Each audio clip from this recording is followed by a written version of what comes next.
And just like that, it's time for your annual checkup. Just like any domesticated animal and yourself, we like to go to the doctor and do our checkups. Well, there's no need to drag my medical history into this, but this guy's got a point about these swans. He's the communications director for the city of Lakeland, Florida. Yep, the name checks out. And on Tuesday, the city embarked on its 43rd annual Swan Roundup on Lake Morton. So 43 years ago, we had a veterinarian in town who offered their services to look at our swans, and it started from there. Yeah, so back in the 1950s, historians say that Lakeland's swan population was slowly dying off thanks to alligators, dogs, diseases, chemicals, and interactions with humans. So pretty much everything. All the swans died off by 1954. So someone from Lakeland who was living in England at the time wrote to Queen Elizabeth II, you know, the one from the coins, because she was technically the Seigneur of Swans, which means Lord of the Swans, and this centuries-old right made her the de facto owner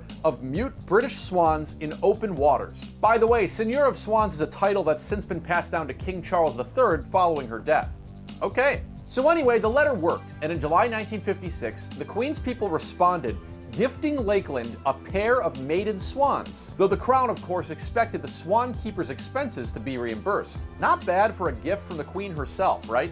Well, at first, Lakeland seemed content with their much more affordable deceased swan population. This report from September 1956 said it would cost over $300 to bring them over to the States, but a drive to raise the cash to fund their transport only raised $7. The city says a Good Samaritan ponied up the other $293 to make up for their cheapskate neighbors, and the swans were soon bound for Lakeland, until a giant oil barge sank in the River Thames and contaminated the entire flock. So, 5 months later, after the creatures were de-oiled, they were finally dispatched to Lakeland via a special flight, during which a pilot was ordered to keep them warm, even though the things almost suffocated him in the cockpit. And on February 7th, 1957, these royal swans settled into their new home. Residents like this 8-year-old boy observed the swans were indeed fine birds, but they smell pretty bad. But despite their putrid odor, the royal swans have gone on to become emblematic, literally, of Lakeland itself. The city, I mean, they are a city icon.